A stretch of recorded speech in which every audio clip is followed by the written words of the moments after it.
Hello friends, आप सभी लोगों का स्वागत है हमारे यूट्यूब चैनल पर। तो आज हम देखेंगे कक्षा 6 का हिंदी अक्षरा यूपी बोर्ड का पाठ 7। पाठ का नाम है माँ कह एक कहानी। तो चलिए हम इस वीडियो में इस पाठ के प्रश्न उत्तर को देखते हैं। प्रश्न है कुछ करने को से प्रश्न नंबर 1 है बानी, कहानी, पानी, नानी समान तुक वाले शब्द हैं। इनकी सहायता से 4 पंक्ति की एक कविता बनाइए। जैसा कि हमने यहाँ पर एक कविता बनाया है इन तुकान शब्दों की सहायता से। अब तक गूंज रही है बानी, कहती थी यो मेरी नानी, आग लगी और बरसा पानी, सो जा लल्ला खत्म कहानी।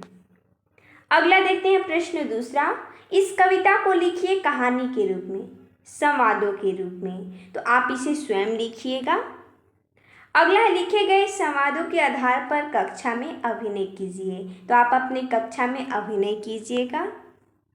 अगला है विचार कल्पना से प्रश्न नंबर 1 है कहानी के अंत में राहुल जो निर्णय देता है, क्या आप उससे सहमत हैं? यदि आपको निर्णय लेने का अवसर मिलता तो किसका पक्ष लेते और क्यों? इसका उत्तर हो जाएगा हाँ, राहुल ने जो निर्णय दिया उससे मैं सहमत हूँ। यदि मैं निर्णय देती तो मैं भी रक्षा करने वाले का ही पक्ष लेती, क्योंकि किसी की जान बचाना हमारा नैतिक कर्तव्य है। अगला प्रश्न दूसरा है पशु पक्षियों का शिकार करना दंडनीय अपराध है। आपके विचार में पशु पक्षियों के शिकार करने की प्रवृत्ति को रोकने के लिए क्या उपाय करना चाहिए? इसका उत्तर हो जाएगा पशु पक्षियों का शिकार करना कानूनन जुर्म है। इसके लिए कानून में सजा का प्रावधान है, लेकिन फिर भी लोगों को कानून का भय नहीं है और वे पशु पक्षियों को मारते हैं।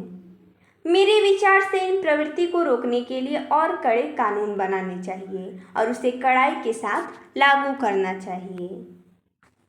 अगला है राहुल की तरह आपने भी बचपन में माँ से कोई न कोई कहानी सुनी होगी। अपनी माँ से सुनी हुई किसी कहानी को लिखिए। तो आप कोई भी कहानी यहाँ पर लिख सकते हैं जो आपने सुना होगा। अगला पाठ से प्रश्न नंबर 1 है कहानी सुनाने के बाद माता ने राहुल से क्या प्रश्न किया? इसका उत्तर हो जाएगा कहानी सुनाने के बाद माता ने राहुल से न्याय करने को कहा। अगला है प्रश्न दूसरा। हंस को मारने वाले तथा बचाने वाले के बीच हुए विवाद का निर्णय राहुल ने क्या किया? इसका उत्तर हो जाएगा हंस को मारने वाले तथा बचाने वाले के बीच हुए विवाद के निर्णय में राहुल ने कहा कि रक्षक भक्षक से महान होता है। अगला प्रश्न तीसरा है राहुल के उत्तर से उनके स्वभाव के विषय में क्या पता चलता है? इसका उत्तर हो जाएगा राहुल के उत्तर से पता चलता है कि उसका स्वभाव निष्पक्ष, विचारशील और दया भाव रखने वाला है। अगला प्रश्न चौथा है निम्नलिखित पद्यांशों के भाव स्पष्ट कीजिए। पद्यांश है वर्ण वर्ण के फूल खिले थे, झलमल कर हिम बिंदु मिले थे, हल्के झोंके हिले मिले थे, लहराता था पानी। ये पहला पंक्ति है। और दूसरा है कोई निरपराध को मारे तो क्या अन्य उसे न उबारे, रक्षक पर भक्षक को वारे, न्याय दया का दानी। अब चलिए हम इस पंक्ति का भाव देखते हैं।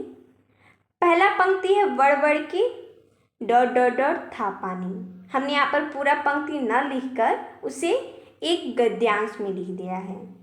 अब हम इस गद्यांश का भाव देखेंगे कि उपमान में अनेक रंगों के फूल खिले हुए थे।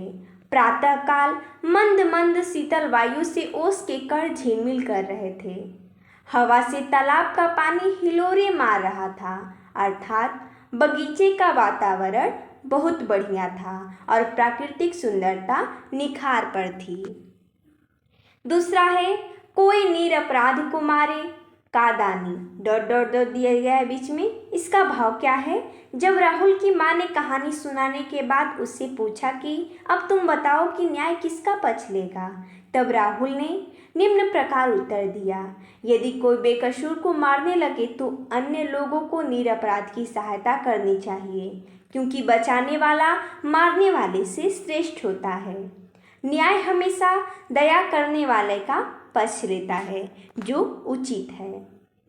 अगला है भाषा की बात से प्रश्न नंबर 1 है। निम्नलिखित वाक्यांशों के लिए एक शब्द लिखिए, जैसे हठ करने वाला, हठी। उसी प्रकार दिया गया है वाक्यांश रक्षा करने वाला, भक्षण करने वाला, पक्ष लेने वाला, जिसने अपराध किया हो और जिसे डर ना हो। इनके लिए हमें एक शब्द लिखना है। तो रक्षा करने वाले का एक शब्द हो जाएगा रक्षक, भक्षण करने वाला भक्षक, पक्ष लेने वाला पक्ष्य, जिसने अपराध किया हो वो अपराधी कहलाता है और जिसे डर ना हो उसे निडर बोला जाता है एक शब्द में। अगला दूसरा है समानार्थी शब्द छाटिए। जैसा कि हमने यहाँ पर लिखा है तो दिया गया है खग है, आखेट है, कोमल है, विवाद है और सदय है। तो इसमें कुछ पर्यायवाची यानी कि समानार्थी शब्द दिए गए हैं, हमें उसका सही समानार्थी शब्द छाटना है। तो खग में दिया गया है गगन, पक्षी, नभ। तो जो गगन है और नभ है ये दोनों आकाश का समानार्थी शब्द हैं। तो इसमें खग का हो जाएगा असली यानी कि शब्द हो जाएगा सही पक्षी। तो इसी प्रकार अगला में है आखेट। इसका अर्थ हो जाएगा, आखेट का अर्थ होता है शिकार, अर्थात उसका समानार्थी हो जाएगा शिकार। तो हमने यहाँ पर छाट दिया है। कोमल का हो जाएगा उसी प्रकार मुलायम, तो इस प्रकार हमने यहाँ पर छाट दिया है। विवाद का अर्थ होता है झगड़ा ना कि समझौता, तो इस प्रकार हमने यहाँ पर अलग से उसको लिख दिया है कि इसका सही समानार्थी क्या होगा। सदय, सदय का अर्थ होता है दया के साथ, इसमें ये सही हो जाएगा, हमने यहाँ पर ब्रैकेट में करके लिख दिया है। अब हम अगला देखेंगे। हिले मिले, खरसर और सदय निर्दय शब्द युग्मों में एक जैसा तुक है। इसी प्रकार के 3 समान तुक वाले शब्द युग्म लिखिए, जैसा कि हमने यहाँ पर लिखा है जय विजय, न्याय अन्याय, जोर शोर। अगला देखते हैं किसने किससे कहा। यथा माँ कह एक कहानी, राजा था या रानी। किसने कहा तो बालक ने माँ से कहा। हुआ विवाद सदय निर्दय में, उभय आग्रही थे स्व विषय में। गई बात तब न्यायालय में, सुनी सभी ने जानी। ये माँ ने बालक से कहा।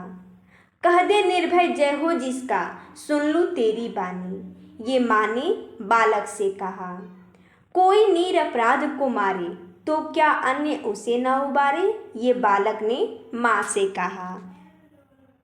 आगे देखते हैं, इसे भी जानिए। दिया गया मनुष्य के लिए क्षमा, त्याग और अहिंसा जीवन के उच्चतम आदर्श हैं। किसने कहा था प्रेमचंद ने। तो इस प्रकार हमने इस वीडियो में इस पाठ के प्रश्नोत्तर को देखा।